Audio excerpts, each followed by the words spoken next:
લડાઈ દરમિયાન અનેક મહાનુભાવો દિવંગત થયા.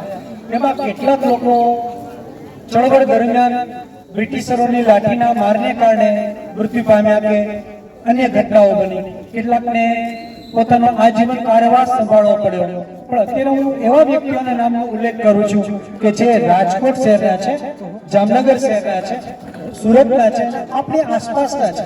એમાં હું પહેલા એવા વ્યક્તિને સ્મરણ આપણા મનમાં માત્ર આપણે એને યાદ કરીએ છીએ એ નામનો ઉલ્લેખ કરું છું. એમાં છે પહેલા શ્રી રામપ્રસાદભાઈ, जो 1870 में जन्मा और 1945 में फांसी ની સજા પામી.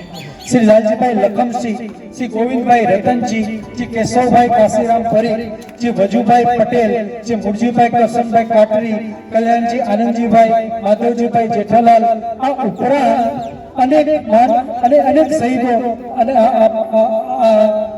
आया संग्राम केंद्र भाग लीधो.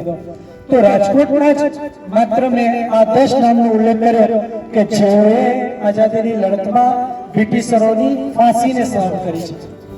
તો આવા દિવંગતોને આપણે 2 મિનિટનું મૌન પાડી અને શ્રદ્ધાંજલિ આપીએ છીએ.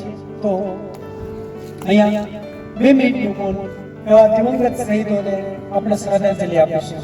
2 મિનિટનું મૌન.